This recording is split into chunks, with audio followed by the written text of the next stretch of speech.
Hello everyone, welcome to my channel. So friends, आज की video में मैं शेयर करूंगी ये परफेक्ट अफ़गानी शलवार की कटिंग स्टिचिंग बहुत ही आसान तरीके से step by step. So guys, काफ़ी लोगों को अफ़गानी शलवार बनाने में दिक्कत आती है। काफ़ी कंप्लेन रहती है कि अफ़गानी शलवार उनकी फ़िटिंग जो है वो सही नहीं आती या फिर मोरी की साइड से टखनों से ऊपर खिसकती है। सो फ्रेंड्स, इस वीडियो में हम सभी डाउट्स क्लियर करेंगे। एंड इस शलवार के साथ मैंने ये चाक वाली साइड प्लेटेड कुर्ती बनाई है। इस कुर्ती का वीडियो मैं अपने दूसरे चैनल ज़्यादा ट्रेंडी फैशन पर पोस्ट कर चुकी हूँ। सो अगर आपको ये कुर्ती डिज़ाइन बनानी है तो इस कुर्ती का जो लिंक है वो पिन कमेंट डिस्क्रिप्शन बॉक्स और वीडियो के एंड में आपको मिल जाएगा। तो अब बात करते हैं अपनी इस वीडियो के टॉपिक पर। तो जी, इस वीडियो में मैंने एक एक चीज़ बहुत ही क्लियरली और बहुत आसानी के साथ समझाया है। बट फिर भी कोई ऐसी बात जो आपको समझ ना आए, आप मुझे कमेंट करके पूछ सकते हैं, मैं डेफिनेटली आपको रिप्लाई करूँगी। तो देखिए, ये हमारी शलवार का मेजरमेंट रहेगा। बिल्कुल इन मेजरमेंट से हमारी शलवार रेडी हो जाएगी। अब शलवार बनाने के लिए मैंने यहाँ पर 2 मीटर कॉटन फैब्रिक लिया है। तो पहले हम इसको किनारी वाली साइड से इस तरह से फोल्ड कर लेंगे, इसके बाद हम 4 फोल्ड कर लेंगे। तो बंद वाली साइड मैंने अपनी तरफ रखी है, ये वाली साइड, और यहाँ से ये 4 लेयर है यानी ओपन साइड है। तो इस तरह से हमने फैब्रिक को बिछा लेना है। अब सबसे पहले हम अपनी शलवार की लेंथ लेंगे। तो जितनी भी चौड़ी हमें मोरी बनानी है उतना ही हम इंची टेप ऊपर की तरफ निकाल देंगे। और अब हम अपनी शलवार की टोटल लेंथ पर मार्क करेंगे। जैसे मैं 37 इंच पर अपनी शलवार की लेंथ रेडी रखूँगी, तो मैंने 37 इंच पर मार्क किया है। सो यहाँ पर आपकी लेंथ कितनी भी हो सकती है, तो जितनी भी आपको रेडी चाहिए बस उतना मार्क कर लीजिए। इसके बाद रेडी लेंथ में से हम 6 इंच माइनस कर देंगे, क्योंकि 6 इंच की हमारी बेल्ट होगी। तो आपको जितनी भी चौड़ी बेल्ट चाहिए उतना ही कम आप यहाँ पर मार्क कर सकते हैं। तो देखिए, मैंने 6 इंच कम करके मार्क कर लिया है। अब ये चेक कर लेंगे ये कितना आया है। सो यहाँ से ये हमारा लगभग 30 इंच आया है। मैंने 1 इंच और प्लस कर लिया है मार्जिन के लिए। तो ऊपर और नीचे से आधा इंच ये दबाव में जाएगा, तो इसलिए हम 1 इंच ऐड कर लेंगे। अब टोटल जितना भी आएगा उसको हमने आगे मार्क कर लेना है। इस तरह से थोड़ी थोड़ी दूरी पर मार्क करेंगे। इसके बाद इस मार्क को हम सीधा कर लेंगे इस तरह से। अब इस मार्क पर हमने कटिंग कर लेनी है। कटिंग करने के बाद ये जो फैब्रिक बच रहा है इसमें से हम बेल्ट बनाएंगे। तो इस तरह से इसको हाफ में फोल्ड कर लेंगे और सबसे पहले हम अपनी बेल्ट की लेंथ लेंगे। तो बेल्ट की लेंथ जो है वो अभी यहाँ से 8.5 इंच है। 6 इंच पर हमारी बेल्ट रेडी हो जाएगी। आगे हमारा 2.5 इंच बच रहा है, तो 2.5 इंच में हमारा नेफा और नीचे आधा इंच का मार्जिन चला जाएगा। तो टोटल 2.5 इंच हमारा बेल्ट की लेंथ में खर्च होगा। इसके बाद बेल्ट की चौड़ाई लेनी है, जितना भी हमारा हिप है उसका हाफ करना है एंड उसमें 4 से 5 इंच ऐड कर लेना है। तो बेल्ट की लंबाई मैंने 25 इंच ली है। अब इसको सेंटर में से भी कट कर देंगे। तो ये 2 पार्ट हो गए, फ्रंट और बैक के लिए। तो ये हमारी बेल्ट कट हो चुकी है। इसके बाद ये जो फैब्रिक बचा है ये वाला, ये हम अपनी कुर्ती में डिज़ाइनिंग के लिए यूज़ करेंगे। तो इसको हम साइड में रख देते हैं। इसके बाद हम अपनी क्रॉच की लेंथ लेंगे। तो क्रॉच की लेंथ हमने यहाँ से लेनी है।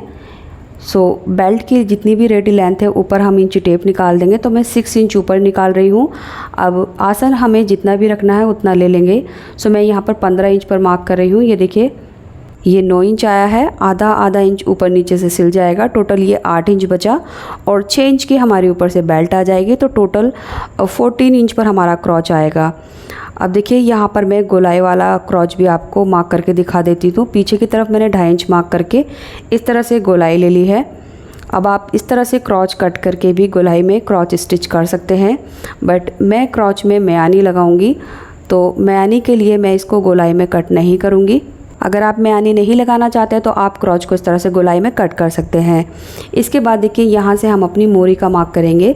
तो मोरी के लिए आप चौड़ाई को कम ज़्यादा भी कर सकते हैं। तो कम से कम आपको 15 इंच तो लेना ही होगा और ज़्यादा से ज़्यादा आप इसको 18 इंच ले सकते हैं। सो मैं यहाँ पर लगभग 15 से 16 इंच पर मार्क कर लूँगी। अब इस मार्क को हमने अपने क्रॉस से जाकर मिलाना है इस तरह से। तो ये इंची टेप को तिरछा रखेंगे और ऊपर मिला देंगे। तो ये तिरछा फैब्रिक कट करने के बाद इससे हम म्यानी बनाएंगे। सो मैं ये गोलाई में कट नहीं कर रही हूँ क्योंकि मुझे यहाँ पर म्यानी लगानी है। तो पहले हमने ये वाला फैब्रिक कट कर लेना है इस तरह से और यहाँ सेंटर के नॉचेस लगा लेने हैं फोल्ड वाली साइड में, और ऊपर साइड में भी ये नॉचेस लगा लेने हैं। सो ये कुछ इस तरह से आएगा प्लेट्स के साथ। अब ध्यान रहे मैंने गोलाई में क्रॉच नहीं कट किया है क्योंकि मैं मयानी लगा रही हूँ। तो ये जो फैब्रिक है इसकी 2 लेयर मैं साइड में रख दूँगी और 2 लेयर से मयानी बनाएंगे। तो लेंथ वाली साइड इसको बराबर मिलाकर रखेंगे। इसके बाद आप देख लीजिए क्रॉच की लेंथ कितनी है, उसी के हिसाब से मयानी की लेंथ भी लेनी है। तो इस तरह से चेक करते हुए हम इसको तिरछा करके फोल्ड कर लेंगे और नीचे से जितनी भी चौड़ाई आएगी वो पूरा ले लेंगे। अब यहाँ से हल्की सी गोलाई देकर कट करेंगे और फिर ऊपर की साइड से इसको तिरछे में कट कर लेंगे। कट करने के बाद एक बार चेक कर लेंगे, थोड़ी बहुत अगर लेंथ ज़्यादा है तो उसको ऊपर से ट्रिम कर देंगे इस तरह से। सो ये हमारी मयानी कट हो चुकी है, कुछ इस तरह से आएगी, ये देखिए। एंड गाइज अगर आप ये मयानी गोलाई वाले आसन में कट करके लगाना चाहते हैं तो उसमें भी ये आसानी के साथ लग जाती है। बट अगर आप बिगिनर हैं तो मैं आपको बोलूँगी कि आप इस तरह से सीधे में ही मयानी लगाएं। अब इनको लगाना कैसे है वो देख लेते हैं। तो एक पार्ट ले लेंगे हम शलवार का और उसमें ही हम ये दोनों मयानी अटैच करेंगे। तो इस तरह से यहाँ रख कर हमने ये एक सिलाई लगा देनी है आधा इंच का दबाव लेकर, एंड उसके ऊपर हम अपना दूसरा वाला पार्ट रखेंगे, दोनों की सीधी तरफ अंदर रहेगी और इसकी भी ये क्रॉच वाली साइड हम मयानी के ऊपर रखते हुए आधा इंच का दबाव लेकर सिलाई लगा देंगे। इसी के साथ हम अपनी बेल्ट भी रेडी कर लेंगे। तो देखिए बेल्ट के दोनों पार्ट एक दूसरे के ऊपर रखेंगे और यहाँ से हम आधा इंच का दबाव लेकर दोनों जो सिरे हैं वो पूरी तरह से बंद करके सिलाई कर लेंगे और यहाँ से नेफा फोल्ड कर लेंगे। तो देखिए मयानी भी हमने लगा दी है और ये कुछ इस तरह से दिखेगी। मयानी लगाने के बाद भी मैंने ऊपर से एक सिलाई लगा दी है ताकि जो हमारी मयानी है वो अच्छे से मजबूती के साथ स्टिच हो। और साथ ही साथ हमने इसकी बेल्ट भी रेडी कर ली है। सो बेल्ट में हमने दोनों जॉइंट लगा दिए हैं, ये देखिए। तो ये दोनों जॉइंट फ्रंट और बैक में आएंगे। जॉइंट लगाने के बाद हमने इसका नेफा फोल्ड कर लिया था 2 इंच का और उसमें हमने थोड़ा सा जगह ओपन रखी है जहाँ से हम इलास्टिक इंसर्ट करेंगे। अब बेल्ट को शलवार के साथ कैसे अटैच करना है वो देख लेते हैं। तो देखिए ये सिलाई वाला जो हमारा पॉइंट है वो एक दूसरे के सामने रखेंगे, ये हमारे सेंटर हैं और इनके सामने हम मयानी का पॉइंट रखेंगे और जो प्लेट्स हैं वो मयानी की साइड में आएंगी इस तरह से, यानी प्लेट्स का जो डायरेक्शन है वो मैं मयानी के साइड में रखूँगी और ये साइड के जो हमने नॉचेस लगाए थे कटिंग के टाइम वो बेल्ट के यहाँ पर आने चाहिए। सो इस तरह से हम यहाँ पर ये छोटी छोटी प्लेट्स डाल लेंगे। तो मैंने देखिए प्लेट्स डाली है, अब मैं आपको दिखा देती हूँ मैंने प्लेट्स कैसे डाली हैं। प्लेट्स का जो हमारा फेस है वो मयानी की तरफ रहेगा। तो ये देखिए आधा इंच चौड़ी मैंने यहाँ पर ये प्लेट्स डाली हैं और इनका डायरेक्शन जो है वो एक दूसरे को फेस करते हुए यानी मयानी की तरफ, और इसी तरह से हमने बैक साइड में भी ये प्लेट डाली हैं। इनका जो फेस है वो मैंने मयानी की तरफ रखा है, यानी जितनी प्लेट्स हमारी फ्रंट में आई हैं उतनी ही हमारी बैक में आएंगी। सो इसमें कोई भी कन्फ्यूज़न नहीं रहेगा। इसके बाद हमने इसमें जो नेफा है वो उसमें इलास्टिक इंसर्ट करके अपनी बेल्ट लगा लेनी है। सो ये हमारी शलवार जो है वो इतनी रेडी हो गई है, ये देख सकते हैं आप।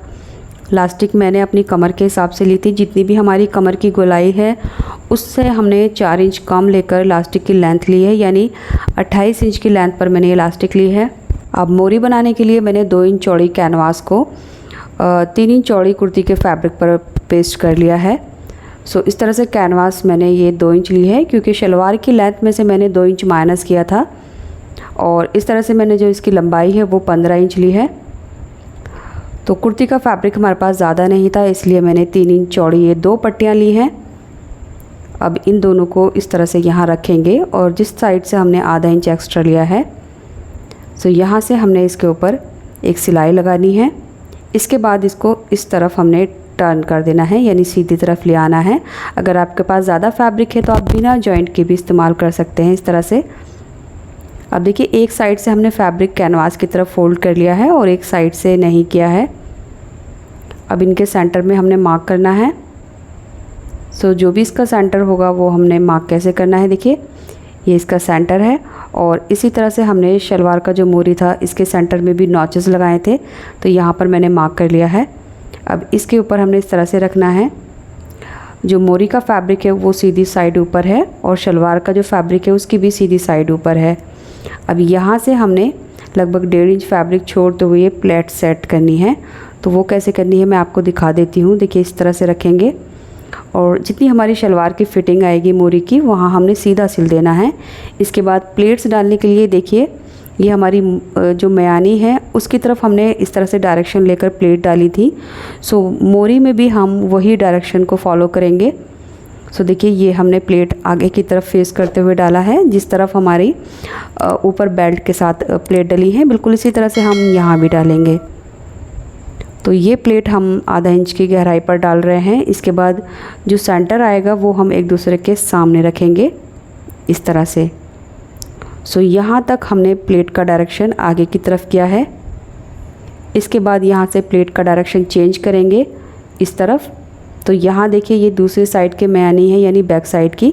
सो इन प्लेट का डायरेक्शन इस तरफ को है, तो मयानी की तरफ को है इनका डायरेक्शन। तो अब हमने मोरी की जो प्लेट है उनका डायरेक्शन अपनी तरफ को लेना है इस तरह से। और इनका गैप जो रहेगा वो सबका बराबर रहेगा, गहराई भी बराबर रहेगी। बस यहाँ पर आपका जितना भी आपने मोरी ली है उसी के हिसाब से प्लेट्स कम ज़्यादा हो सकती हैं। और एंड में आकर मैं 1.5 इंच बिल्कुल सीधा सिल दूँगी, क्योंकि इतना लगभग ये हमारा दबाव में चला जाएगा। इसके बाद देखिए अब हम इसको सीधी तरफ इस तरह से टर्न कर देंगे और जितना भी हमारा एक्स्ट्रा फैब्रिक धागे वगैरह होंगे वो अंदर की तरफ कवर करते हुए किनारे पर एक सिलाई लगाएंगे। सो बस इस तरह से अच्छे से फिनिशिंग के साथ ही सिलाई लगानी है सभी प्लेट्स को सेट करते हुए। तो ये हमारी मोरी रेडी हो चुकी है, ये देख सकते हैं आप। तो ये इस तरफ से आई है और ये इस तरफ से आई है, दोनों का फेस अलग अलग है। अब हमने इसमें फ़िटिंग लगानी है तो हाफ़ में फ़ोल्ड कर देंगे और यहाँ पर हमने जितनी भी मोरी रखनी है उसके हिसाब से फ़िटिंग लगाएंगे। तो मैं 6 इंच पर ये फ़िटिंग लगाऊंगी, तो मार्क करके ऊपर मिला देंगे और यहाँ से सिलाई करना स्टार्ट करेंगे। 3 से 4 सिलाई लगाकर सिलाई को अच्छे से लॉक कर देंगे। उसके बाद आगे की तरफ बढ़ते हुए हम सिलाई का जो दबाव है वो 1.25 इंच रखेंगे और यहाँ जो मयानी वाला जो हमारा सिलाई है वो एक दूसरे के सामने रखेंगे इस तरह से। एंड इस सिलाई को हम दूसरी साइड में ले आएंगे और दूसरी साइड की जो मोरी है उसमें भी मैं 6 इंच का मार्क करके सिलाई कर दूंगी। तो बस इसी के साथ जो हमारी अफ़गानी शलवार है वो बिल्कुल रेडी हो गई है। अब वीडियो में कोई ऐसी बात जो आपको अच्छे से समझ नहीं आई है या मैं आपको अच्छे से नहीं समझा पाई हूँ तो वो चीज़ आप मुझे कमेंट करके पूछ सकते हैं। एंड इस शलवार के साथ जो मैंने ये चाक वाली साइड प्लेटेड कुर्ती बनाई है, सो इसका वीडियो आपको मेरे दूसरे चैनल पर मिल जाएगा। इस कुर्ती और शलवार को आप समर में एक बार ट्राई ज़रूर करें और अपना फीडबैक ज़रूर दें कि आपकी ये कुर्ती और शलवार कैसी बनी है। सो गाइज़ कुर्ती का जो लिंक है वो आपको यहाँ एंड स्क्रीन पर मिल जाएगा। उम्मीद करती हूँ आपने अब तक ये वीडियो लाइक करके चैनल को सब्सक्राइब कर लिया होगा। Thanks for watching this video.